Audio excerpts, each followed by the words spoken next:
Be me, age 7, mom left dad for an aging bassist in a shit-tier hair band.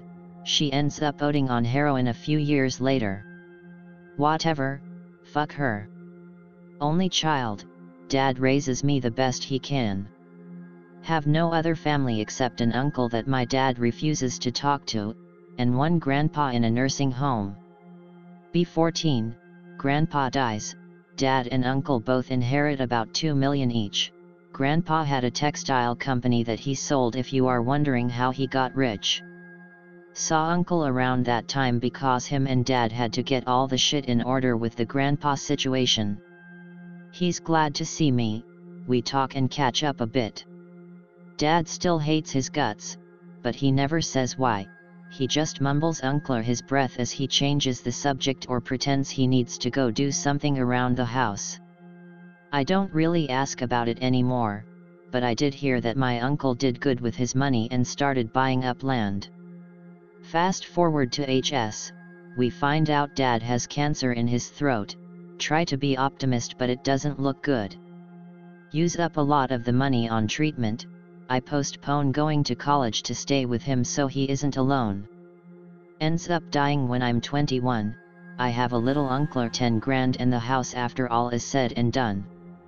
Work shifty jobs here and there, get girlfriend, she cheats on me after 2 years. She lives with me so I can't kick her out right away, say fuck it, take an extended amount of time off from job and drive off to get away from the situation. Have no one in my life that is close to me now, feel hopeless and depressed. Drive aimlessly around the country, hit some famous places along the way, Grand Canyon etc. See a bunch of tourists with their happy families, get super lonely. Decide to try and find my uncle. Takes a lot of searching, but eventually I get a number of a guy that keeps an answering machine for my uncle. Apparently uncle lives off-grid in a cabin by himself and doesn't keep a phone or anything there. Anyway, don't want to hang around and wait for a call back, drive to where he lives. Get to the guy's place who keeps uncle's answering machine, old retired guy, pretty friendly. He tells me there isn't a road to my uncle's cabin, there is only a trail through the woods. It's like 10 miles, so the guy lends me an old mountain bike and tells me I can leave my car at his place. I get my bag with all my essentials and thank him before I head out. Start wondering how uncle will react to me dropping in on him after so long, kinda nervous. Pass a few ponds and small lakes, I can't believe uncle owns all this land. Get to cabin, uncle is outside and staring at me like a psycho, he seems kinda paranoid. I yell to him and tell him it's me, he lightens up quite a bit, seems happy to see me. Get that, you've grown so much, didn't recognize you.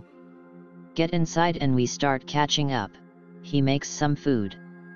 I tell him my situation, he says I can stay with him for a while, feels good. Next day we just hang out, I see he has a ton of journals that he has been writing in every day since he was 10. My dad had some too, but he quit after a couple years. Uncle said I can read them if I don't mind seeing some mildly questionable shit, I guess he was pretty honest when he wrote.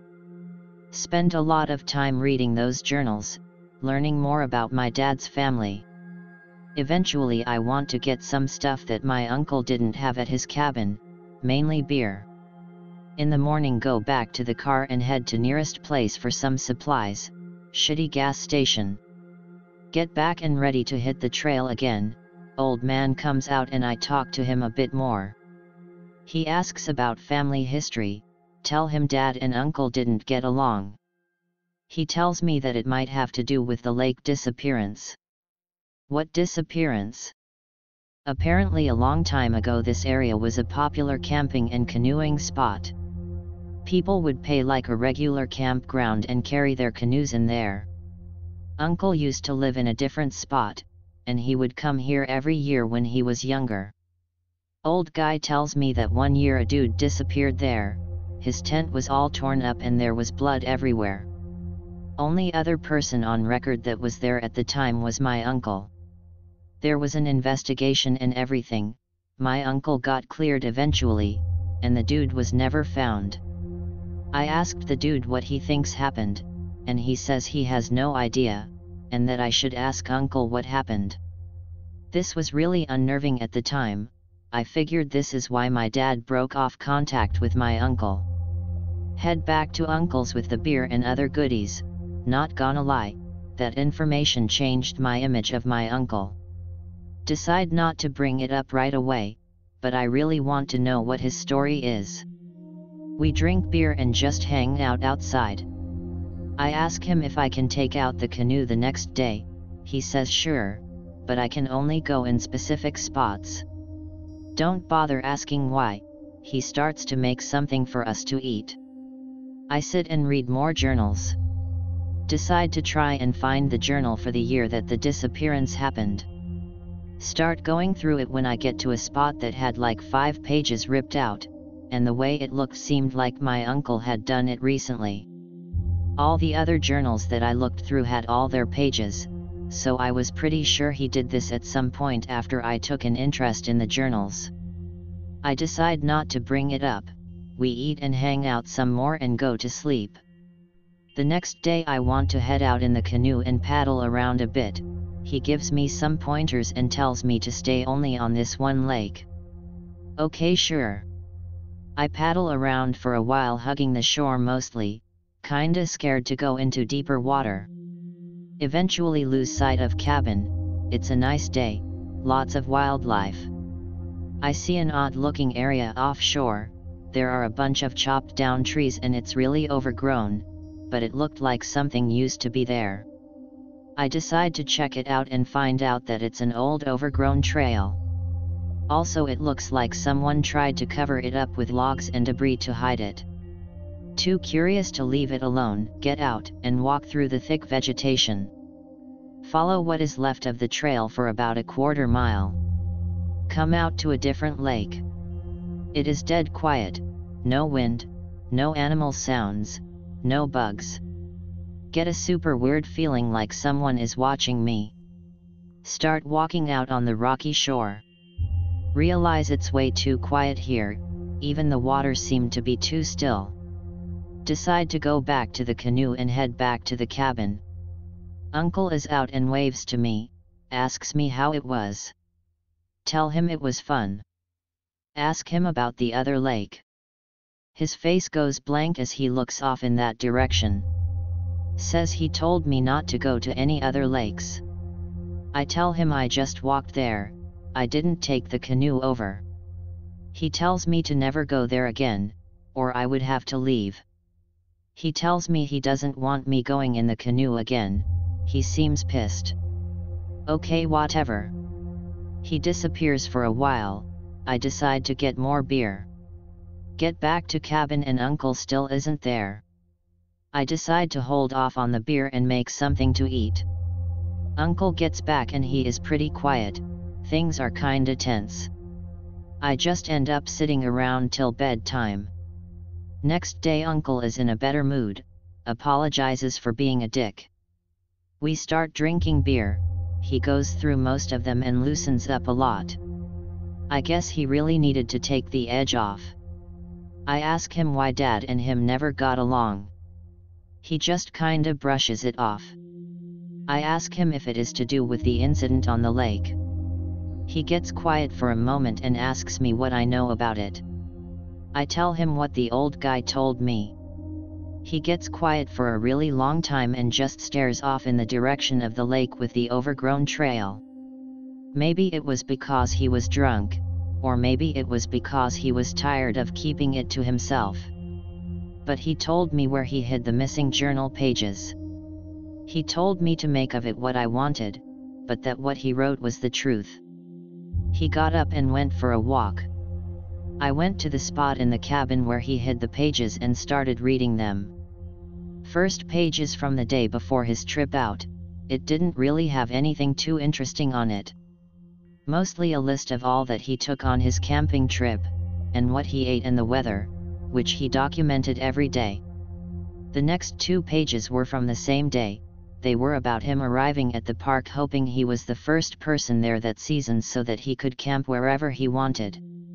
He found out that there was already another guy out on the lakes who went in the night before. I guess back when the land was a campground it was a lot easier to access a lot of areas, so it didn't take long to get to the lakes with his canoe. He had a specific lake that he liked to stay at and he was hoping to have it all to himself, or at least his favorite spot, which was a small island in the lake. When he got onto that lake he saw smoke on the island, and a red tent, so he was disappointed that his spot was taken. Eventually he settled onto a small peninsula that had some trees on it. The only other noteworthy thing from that day was that he never saw the guy walking around on the island, and eventually the smoke stopped. The last thing on that page was that Uncle planned on moving to a different lake the next day because he wanted to be completely alone. The next day he noticed that the guy hadn't lit a fire, and he still hadn't seen him walking around on the island and his canoe was still there. There was a storm rolling in that day and my uncle decided to stay at that spot for another night. He also wrote that during the night on his first day, he got up to take a piss. The moon wasn't quite full, but it gave off a lot of light. He saw what looked like a log standing straight up out in the middle of the lake. The last page had 2 days on it, one on the front, one on the back. The weather was horrible the next day, windy and cloudy. He decided to try and head out anyway, but ended up flipping his canoe and had to get back to shore. He made a fire and dried out all his gear and clothes the best he could. He set up his tent again and was in for another night. He also wrote that he still had not seen any movement or a fire on the island, and that the night before he once again saw the upright log on the lake. But this time it had been closer, about half of the way between the first place he saw it and his campsite. He also noted that it was not visible during the day. From what I had read up to that point I didn't understand what was so bad about this that he would try and hide it from me. That all changed when I read the last entry. The last night that he was there the moonlight woke him up. He also had to take a piss.